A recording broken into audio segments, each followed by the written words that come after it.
বাবার বাড়ির লাডলি মেয়ে, শ্বশুর বাড়ির ঝি, কপালে এটা লেখা ছিল, বলবো আর কি। কেন বলছি আজ এই কথাগুলো বলবো একটু পরে, তার আগে ওনার পরিচয় দিয়ে আজ কে এসছেন আমাদের ঘরে। উনি হচ্ছেন আমার এক সম্পর্কের যা, আজ এসছেন আমাদের ঘরে। উনি কিন্তু একা আসেনি, এসেছেন আমার এক ননদ, সঙ্গে আছেন ভাসুর, ভাগ্নে আর আছে ভাতিজা। আসার পর এদিকে চা খাওয়ার ব্যবস্থা চলছে, মিষ্টি রেডি করেছে আমার ননদ। এদিকে কেউ বলছে চা খাবে আর কেউ বলে কোল্ড ড্রিঙ্কস খাবে, আর যেটা পছন্দ সে সেটাই খাবে। তবে খাওয়ার ভিডিও আর করতে পারিনি, কেন যে যার মতো বসে খাচ্ছিল, কাকে তুলবো আর কাকে ছাড়বো তাই বাদ দিয়ে দিয়েছি। চাটা খাওয়ার পর কিন্তু এদিকে রান্না বান্নার ব্যবস্থা চলছে। রান্না হতে হতে আমি আমার পরিচয়টা দিই, আর এদিকে আমি সবজিটাও কেটে নিচ্ছি। নমস্কার বন্ধুরা, আমি সীমা দে ব্লগে সবাইকে স্বাগত। আশা করি সবাই ভালো আছো, সুস্থ আছো, আর আমিও ভালো আছি। যারা আমার সবসময় ভিডিও দেখো তারা হয়তো জেনে বুঝিয়ে গেছো যে আজ আমি কোথায় গিয়েছি। হ্যাঁ সত্যি, আজ আমি আমার ওই বাসাতে গিয়েছি, আমাদের আরেকটি বাসাতে, যেই বাসাতে আমার শাশুড়ি মা থাকেন। যদিও আমি সবজি একা বসে কাটছি, কিন্তু আমার পাশে আমার ননদ যা বসে গল্প করছে। ওরা হচ্ছে আমার বরের পিসাতো বোন, পিসাতো ভাই আর বৌদি। রান্না সেরে সবাইকে নিয়ে একটু ঘুরতে বেরিয়েছি। ফিরে এসে সবাইকে খেতে দিলাম। আমি আর আমার যা, এই যে আমার যা, সবাইকে খেতে দিচ্ছি। খাওয়ার সবাই একসাথে বসে খাচ্ছে, তাই একটু ভিডিও করে নিলাম। সবাই বলছে প্রচুর গরম দিচ্ছে, তো নিচে বসে খাবে। খাওয়া দাওয়ার পর এই যে বাসনগুলো আমি ধুয়ে নিচ্ছি। বাসন যদিও অনেকগুলো ছিল, আমি কেটে কুটে অল্প শেয়ার করছি, সবগুলো আমি আর দেখাইনি। আর যেহেতু সবাই ওয়ান টাইমে খেয়েছে, তাই খুব একটা বাসন বেরোয়নি, শুধু পরিবেশনের আর রান্নার বাসন ছিল। আমি তো বাসনগুলো ধুয়ে নিচ্ছি, আর অপর পাশে সবাই কিন্তু রেডি চলে যাবে। এদিকে এটোর জায়গাটা মুছে নিচ্ছি। আর কেউ যদি আসে অনেকটা আনন্দ লাগে, আর যাওয়ার সময় খুব খারাপ লাগে, তাই না? অল্প সময়ের মধ্যে অনেকটা আনন্দ ফুর্তি করেছি সবাইকে নিয়ে। এদিকে আমি বেরোতে না বেরোতে ওরা বেরিয়ে পড়লো। আমাদের বাসা থেকে কচু শাক নিতে চাইছে ওই আমার ননদ, আর ওই যা, আর ওই পাশে আমার ভাসুর বসে আছে। সবাই কিন্তু বেরিয়ে পড়লো। কাউকে কিছু দিতে অনেকটা ভালো লাগে, তবে এই সময় বাসায় কোনো সবজি ছিল না, প্রায় সব সবজি ফুরিয়ে গেছে। কচু আর শাক খাওয়ার জন্য ডাঁটা আর কয়েকটা লেবু দেওয়া হয়েছে।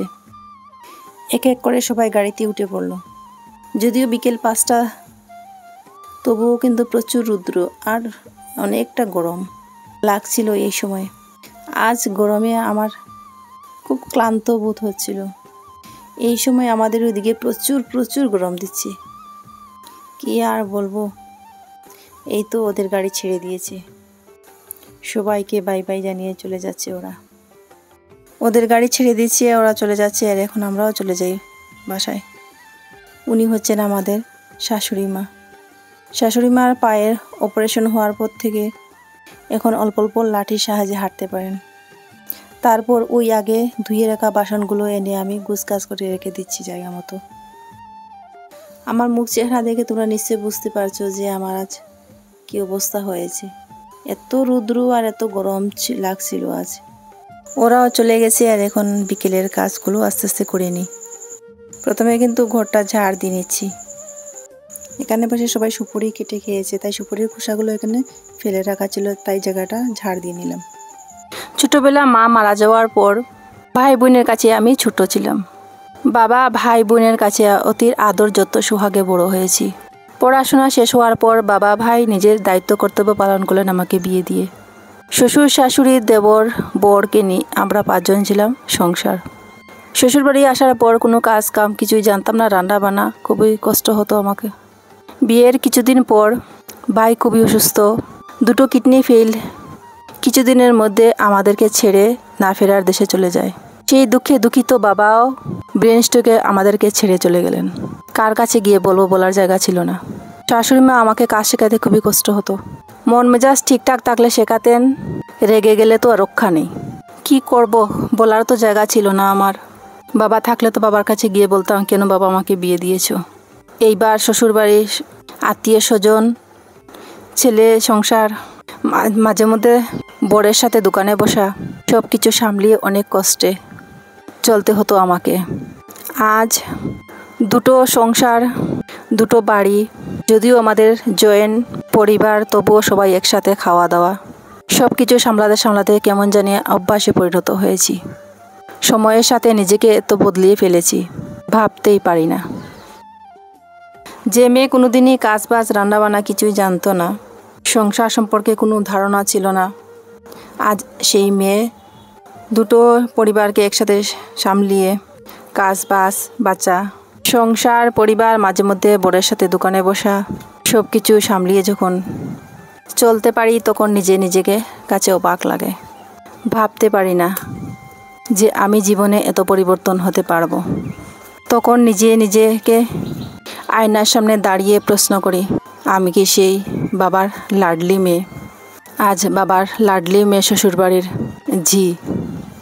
যদিও কথাগুলো শুনতে খারাপ লাগে, তবুও এটাই বাস্তব।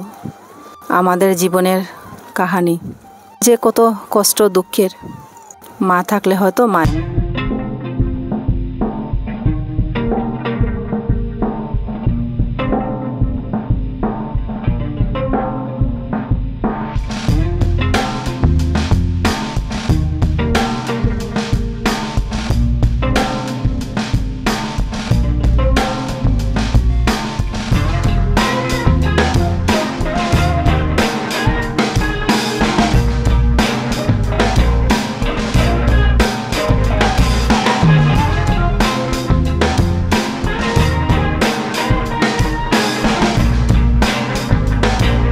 তো বন্ধুরা, আমার বাস্তব জীবনের কাহিনী ছোট্ট করে তোমাদের সাথে শেয়ার করলাম। কেমন লাগলো আমাকে একটা লাইক দিয়ে কমেন্টে জানিও, ভালো লাগলে পাশে থেকে যেও।